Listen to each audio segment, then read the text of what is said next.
Bien-aimés dans le Seigneur, Shalom. Nous bénissons le Seigneur pour ces moments merveilleux de communion intense que nous allons passer encore avec lui au travers de notre émission Le Pasteur Répond.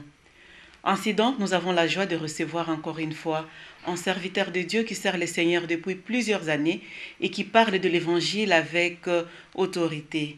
Il s'agit du pasteur, de l'apôtre Dieudonné Nzengu, de l'église de la cité de refuge. Et j'ai dit déjà bonjour au pasteur, Bonjour ma soeur. à l'apôtre, excusez-moi. Les deux me vont. Bien, encore une fois, nous sommes très heureux de vous recevoir sur notre plateau et nous bénissons le Seigneur encore une fois pour tout ce que vous nous avez apporté aujourd'hui comme nourriture de la part du Seigneur. Merci beaucoup. Bien-aimés dans le Seigneur, aujourd'hui avec notre invité, l'apôtre Nzengu, nous allons parler de son parcours. Nous allons savoir comment il a commencé et depuis qu'il a commencé jusqu'à aujourd'hui, qu'est-ce qu'il a fait, donc un peu de tout quoi. Et après cela, nous allons parler du surnaturel avec Christ. Tout cela, notre invité est là à côté de moi pour nous parler de cela. Bien, apôtre, comme nous venons de le dire, nous allons commencer par votre parcours d'entrée de jeu. Qui est l'apôtre Nzengu? Bon, je suis Dieudonné Nzengu Sapou. Je suis marié une fois à une seule femme. Et je suis père de 6 enfants, 3 garçons, 3 filles. Je suis serviteur de Dieu depuis quelques années. Et j'ai répondu à l'appel au ministère à full temps ou à temps plein, c'est-à-dire que je ne fais que le travail du Seigneur et c'est tout ce que j'ai comme activité et profession. Bien, apôtre, aujourd'hui vous êtes un grand serviteur de Dieu, mais avant de le devenir, comment était votre vie avant de rencontrer Christ? Donc, votre vie sans Christ avant... Ok, merci beaucoup. Ma vie sans Christ, c'est le départ. Bon, tout le monde est venu au monde sans Christ, même ceux qui sont nés des parents chrétiens, même mes propres enfants, ils doivent rencontrer Christ. J'ai vécu une vie sans Christ, effectivement, dans la jeunesse déjà un tout petit peu troublée. Comme tous les jeunes. Oui, comme tous les jeunes. Oui. Je suis né dans une famille chrétienne protestante. J'ai eu l'avantage d'entendre parler des choses de Dieu beaucoup plus tôt. Mais cela ne m'a pas aidé. Et mon grand-père fut pasteur, protestant, presbytérien. Et mes parents ont évolué également dans cette ville. Dans cette vie. Mon père était un ancien d'église. Et nous sommes nés dans cette vie. Ça a été notre vie, notre discipline. Et la famille ne s'amusait pas autour de ces questions-là. Nous, aller à l'église, c'était une obligation.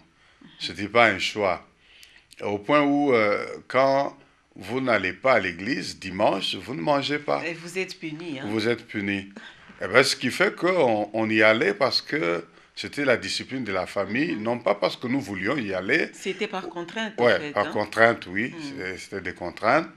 Mais ça a eu quelque chose de positif. Le fait que, à force d'y aller, il y a de la semence qui a été déposée à nos cœurs. Et j'ai évolué comme ça. Bon, je ne savais pas pourquoi j'allais à l'église.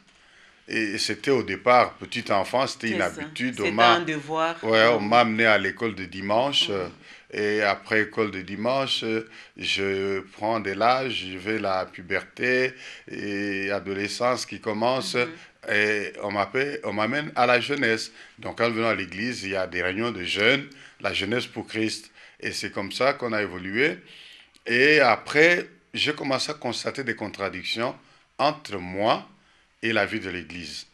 C'est là comment? Je voulais bien évoluer avec l'Église, mais je me suis rendu compte que la vie commençait à manifester certains désirs.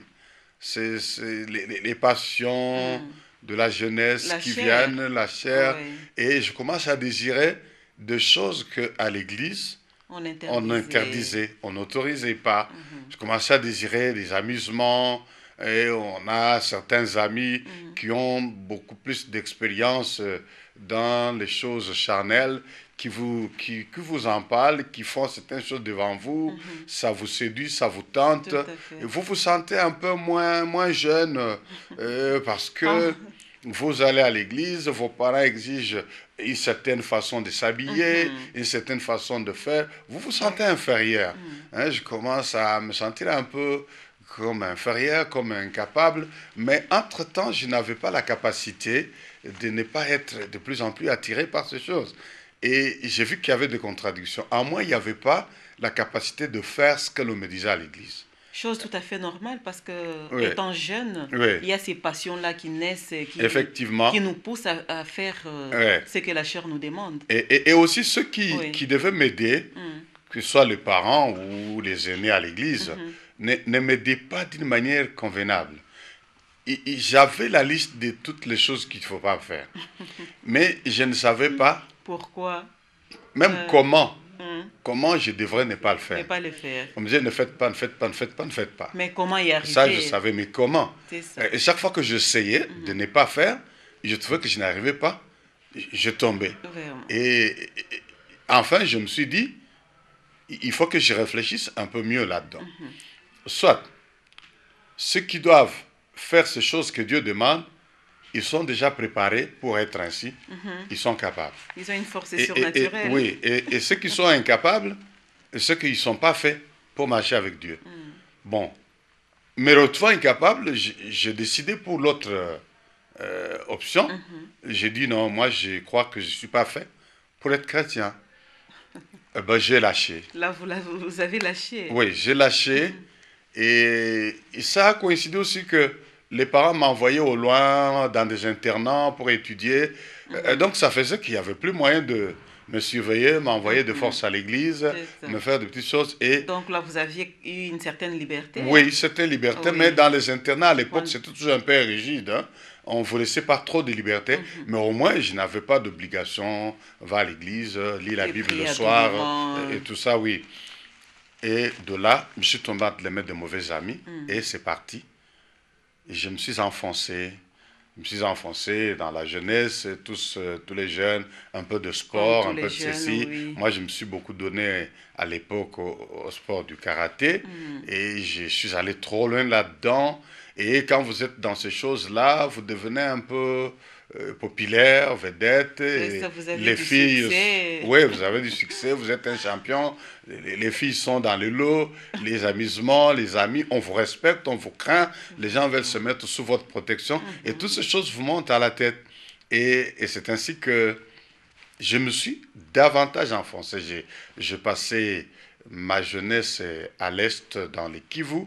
J'étais à Bukavu où j'ai étudié à l'Athénée d'Ibanda, pour ceux qui connaissent la ville.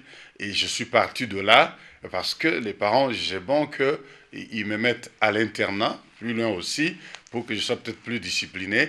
Et je vais aller à l'Athénée de Goma à Goma. Et arrivé à Goma, seul à l'Athénée, j'étais dans l'internat et je croise des amis qui ont l'habitude de boire, qui ont très jeunes déjà. Je me retrouve entraîné sur le chemin de la bière. Vraiment. Là, vous Et êtes encore enfoncé de plus, hein. ouais, je suis Oui, enfoncé suite de à la mauvaise plus. compagnie. Oui, mauvaise Mhm. compagnie et tout. Et voilà, je m'enfonce davantage. J'ai fini mes études secondaires. Quand même, Et là, hein. je suis encore à Parce l'école que... secondaire. Alors là, Dieu m'a fait une grande grâce. C'est que, en dépit du fait même qu'on allait boire avec des amis, Mhm. je revenais et moi, j'étudiais. Des fois, même sous le coup de l'alcool, je prenais mes notes, je Ah, lisais et je passais toujours des classes. Et c'était une il y a des grâce amis qui n'ont même pas pu qui ont avoir les diplômes abandonné, c'est d'État, hein, ça. Mhm. qui se sont arrêtés là.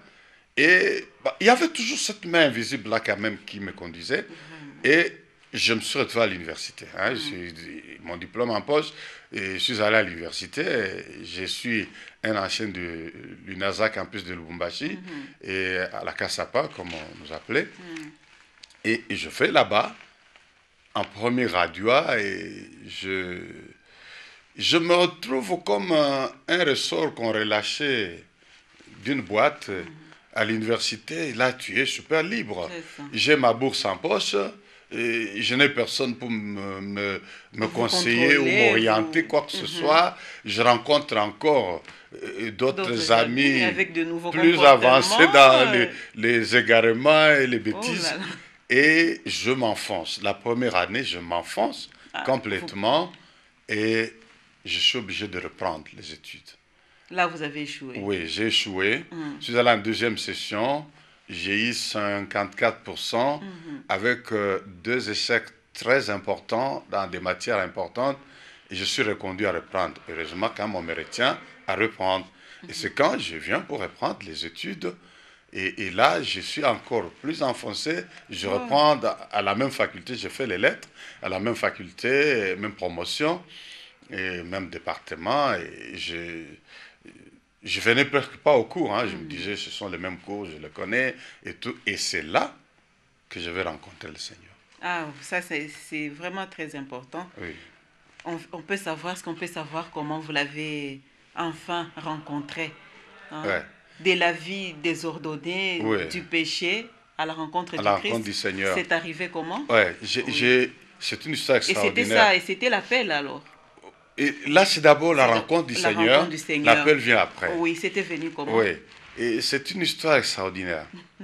Et voilà que je suis dans la déception, hein, parce que je ne m'attendais pas à reprendre les études. Oui. Je suis dans la déception. Ça vous a quand même et cette déception fait que je ne vais pas régulièrement au cours. Ou quand j'y viens, bon, il y a 7 ans, je me souviens même qu'il y a un professeur, il pose son examen. C'est de cours, des examens hors session. Je suis dans la salle, présentant l'examen, il me regarde, il me dit, je ne me rappelle pas vous avoir vu dans mes cours. Moi, je dis, non, mais je suis de la promotion. Il dit, si, mais votre tête ne me revient pas. Moi, je dis, non, non. Tellement non, vous étiez irrégulier. Et c'est-à-dire que ce professeur, je n'avais jamais assisté à son cours. Donc, je n'avais jamais été à son cours, et il a bien fait de retenir les visages. Ah, mon visage, il n'avait jamais vu. Vraiment. Et il avait raison. Et je dis qu'à me défendre et tout. Et je fais l'examen. Et Dieu soit loué, il me gardait à sa façon. Et j'ai quand même satisfait dans ce cours-là. Alors, pendant ce temps, j'étais plus avec des amis, des mauvais amis, plus dans l'ivrognerie. On partait avec eux, on buvait depuis le matin, on buvait. C'était de l'ambiance, comme on dit. Oui, c'est de l'ambiance. Et vous savez, ces choses-là, plus vous y rentrez, plus ça vous prend. Et les gens qui sont alcooliques aujourd'hui, ce ne sont plus eux qui courent vers le verre.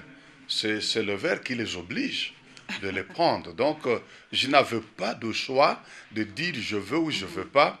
Mais moi, j'étais constamment obligé, si je ne bois pas, je ne suis pas bien.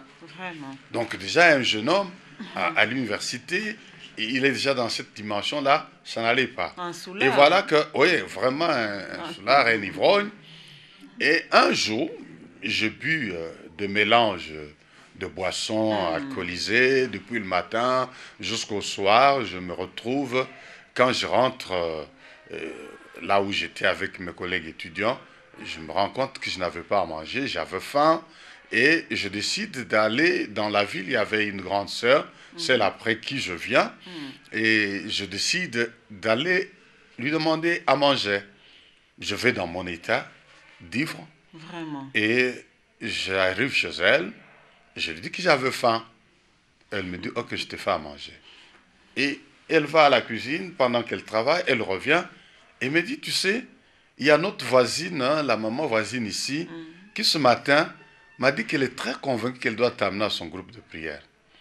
Bon, il faut dire en passant que pendant que je me suis égaré, non seulement que je me suis enfoncé dans de mauvaises habitudes, mais j'avais développé d'autres théories. Et à l'époque, l'athéisme et tout, ces philosophies-là, je les ai embrassées. Et moi, j'ai démontré que Dieu n'existait pas. Je faisais des conférences. Je convainquais de gens que Dieu n'existait pas, que la religion était l'opium du peuple. Et ce qui fait qu'au fur et à mesure, je crois même que j'avais été possédé par des esprits impurs parce que je ne tolérais pas qu'on me parle de Dieu. Des gens qui venaient me prêcher, ça ne marchait pas. À l'époque, j'ai déjà menacé beaucoup de fois les témoins de Jéhovah qui passaient par mon chemin pour venir me parler de Dieu. Et ça m'énervait quand on me parlait de Dieu. Mais oui, parce que vous étiez convaincu que Dieu n'existait pas. Et voilà, j'étais dans cette situation-là. Et quand ma grande sœur me dit qu'on voulait m'amener au groupe de prière, je n'étais pas d'accord. Mais j'étais élevé dans une éducation de respect, de considération des aînés, et je ne pouvais jamais manifester à ma grande sœur que je lui disais non. Il fallait trouver l'astuce, comment je devais échapper à ça en prenant un rendez-vous, un faux rendez-vous bien sûr. Je lui ai dit, ben, écoutez, dites-lui qu'elle vous dise quel jour elle pense qu'on aille avec elle au groupe de prière, et je viendrai. Et certainement c'était faux, je n'allais pas revenir.